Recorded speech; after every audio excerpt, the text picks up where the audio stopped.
Hey there, been super busy here, continuing to crank out the build out on this farm, as you guys have hopefully been watching in these vlogs. And we're kind of in that stage right now, we're just kind of get the beds built as quickly as possible. And we got a bunch done and a bunch planted. We have a chilly morning this morning, but also pretty sunny. It is nice out here.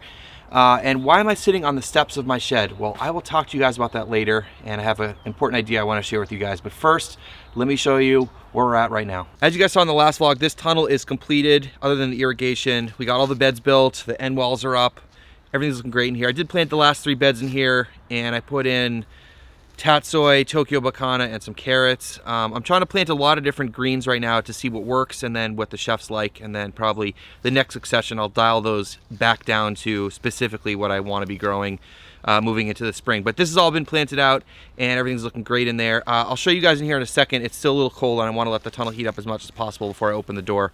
And then let me show you what's going on in the second tunnel. We're making some good progress in here. Tunnel number 2 is looking great. It's all put together, got the end walls on. Everything's looking really nice in here. We started building beds. We got 1 bed built down there so far, and everything's all measured out and ready to go. Hopefully we'll get another couple of beds built today and hopefully start planting this out soon.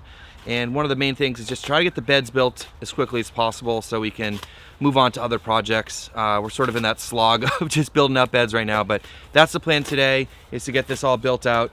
But let me show you something else I want to do with the tunnel here. So far I've been really impressed with the Farmer's Friend tunnels, and one of the things I love about them is they're kind of a blank slate. They're very basic and you can customize them however you want and suit them to your needs.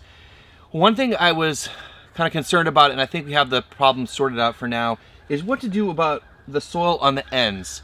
Now with raised beds and also with the ditches on the side, there's a big difference in height between the bed top and the bottom of the ditch, and a lot of the soil tends to want to fall off, obviously, and so we're trying to figure out how to address that. And the other issue is that, you know, when you are straddling a bed, you know, where do you put your foot? And if you put your foot down, it's just going to kick all the soil out. So you can see right here, you can see some of the soil, hopefully it's spilled over, and it's only a couple inches here. I mean, I only left about 6 inches here, and so we're trying to figure out what to do about that, and also about weed control, because it's going to be really hard to keep that covered as things fall off the edge, and also it would be hard to get a hoe in there or a flame weeder. So we think we have a solution, and we haven't installed it yet, but let me show you what that's going to be like. So we haven't installed these yet. These are 6-inch decking boards, but what we're going to do is we're going to put them at the base, sort of as baseboard, trying to do it as inexpensively as we can for a couple reasons. One is to just keep the soil from falling out, and also have a way to attach the landscape fabric on the outside, which is going to be in the ditches. And this will also double for the future to, if we ever do roll up sides, to have a baseboard too, so we'll need that. So I don't have any plans to do that right now, but thinking ahead, if that's something that I do want to do to customize the tunnels, we'll have that option down the road. So we'll when we get around to this, I'll show you how this works. I'm out in the driveway now, and I want to talk to you about something else that's been a little bit of a struggle, but with some management and some thinking ahead, it will be helpful. And on any farm or homestead or garden, you're managing materials coming in. If it's compost, wood chips, you know, whatever it is, you have to figure out how to get it to your place and then how to manage it once it's here. Now, one of my struggles, you guys know I'm in the suburbs, is, you know, this is just a house and I got a driveway here, and so getting large amounts of material can be tricky. Now, so behind me here I have a pile of compost and a pile of wood chips, which you guys have seen before, pretty much always living in my driveway. The problem is I need a lot of material to build beds right now, and we're going to definitely get through this pile of compost before we finish the second tunnel, and I need another delivery. But that delivery should be good for the, you know, supply me for most of the year. So what we need to do is get rid of as much compost as we can by building beds, get rid of all of the wood chips so we can get another delivery of compost in, and then I'll get another delivery of wood chips, and that way we can have both in here. So it's kind of a struggle and a challenge to manage the inputs coming in, and I don't have a front end loader or a tractor, and the other thing is that the delivery trucks won't go off the driveway because the ground's really soft. So it has to get delivered in the driveway, and I have to manage that. So it's just one of those things you have to really think ahead and then try to plan ahead with your suppliers, and, you know, can you give me compost in 2 weeks versus like just calling them and hoping they bring it to you right away. So a lot of that kind of stuff comes into play here. It's just planning and making sure you have what you need. So if you need a lot of compost and wood chips, make sure you have that on your property ahead of time before you start building beds, obviously, or you're not gonna be able to do what you gotta do. So another struggle with farming in the suburbs.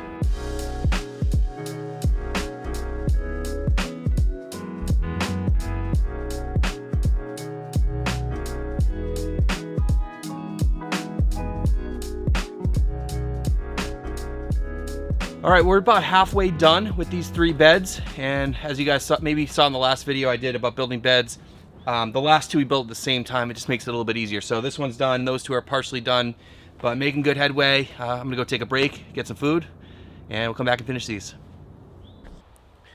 All right, so I finished up lunch and it got quite a bit cooler here as the clouds rolled in. I had an awesome lunch. I had a peanut butter and jelly club sandwich. You guys ever do that? 3 layers of bread, peanut butter and jelly in both sections. Oh, so good when you're hungry.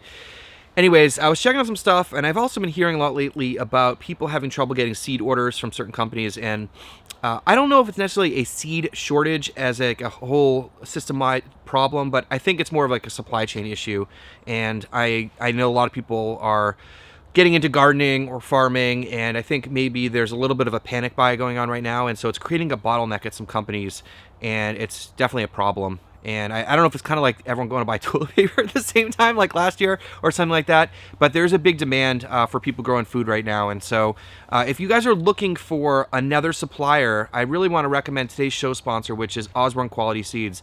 They have an amazing selection, and they really focus on customer service and getting the right seeds that will grow in your context. So if you're looking to try to place an order from a new company, or maybe you haven't given them a chance yet, I would definitely check out Osborne. I'll leave links down below. I've had some amazing success with their seeds, and they do a really good job about getting you the stuff that will work for your farm or garden. So go check them out. All right, gonna get back to building out these beds. Hopefully we get this done today. Well, it was a push, but we got these 3 beds done. I just have to put a little bit more wood chips in the walkways here, and I'll probably do that tomorrow. Kind of running out of time today. But man, big push, and just another huge check mark off the list. So this completes now 12 beds out of the total of 16 that I'll be building this spring, and it feels really good. And I'm sure you're curious about the title of this video, and I'll get back to the steps, which I was talking about at the beginning of the video, but let me show you something else first. All right, so we got rid of pretty much the entire pile here of compost, which is fantastic, so we can get another load delivered. And most of the wood chips, you guys can see here, and probably get rid of a lot of those by just mulching up the walkways and some other stuff. So pretty good there for bringing more materials in soon. And just to give you guys an update on the numbers in terms of how much compost I use, you guys ask me this in pretty much every video, and I answer it in pretty much every video. But guys, check out this video here. I go through all of the details with building my beds. You guys have any questions, you can check that out. But it's also good for me to give a final update on the volume here. So 30 yards, 12 beds, that's 2.5 yards per bed. And that's kind of what it worked out to be. So that turned out to be, well, just over 12 beds. There's probably a little bit left here, maybe do a half a bed. So I think it's about $68 or $69 per bed. That's what it came to be for my 30-inch by 48-foot beds. Might as well be 50, but there you go. So let me go back to the steps and finish talking about that. All right, the reason why I'm sitting on these steps and I want to talk to you about them is that you know that we've been building out this farm as quickly as we can, doing big stuff like building tunnels, building beds, irrigation, those kinds of things. But sometimes it's important to slow down a little bit and take care of some little stuff too. And I think it's very easy to overlook those things. And Gene put these steps in, and I'll get to that in a second. But one of the things that came out of the conversation that we had after these were finished was that I think it's important to take some time to not just fix things that are broken, but try to improve things at your garden, your homestead, or your farm.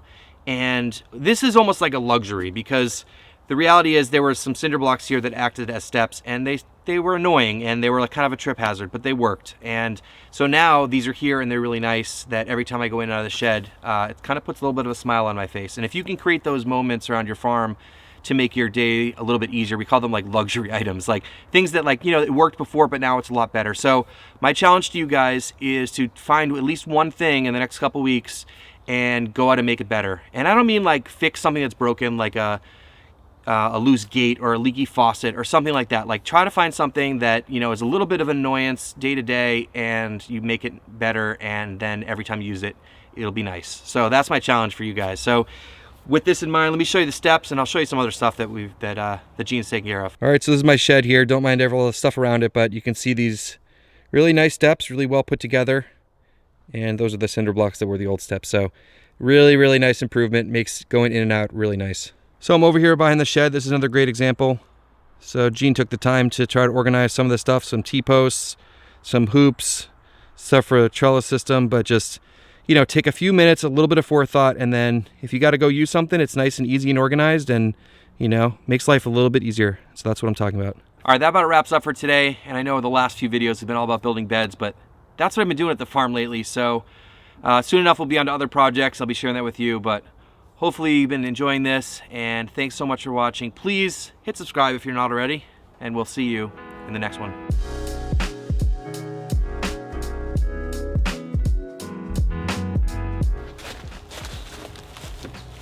Hey there, been super busy. As you guys know, you guys have been watching, hopefully, us as we build out this one bed already so far. Probably hopefully get, I can't talk at all this early. And the people with the trucks, when they come in, they can't drive off the driveway because they'll get stuck in the muddy seed shortages, but it's been struggling.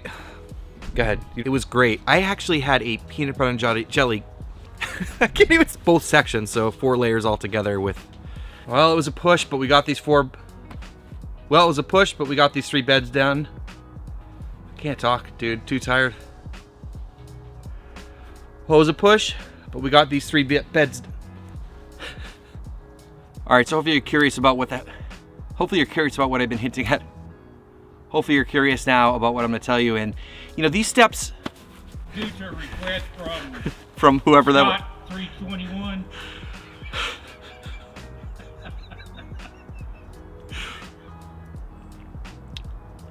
All right, I know all of you guys are gonna ask me, because you guys asked me about all the details. I like chunky peanut butter and I like strawberry jelly, not jam, jelly.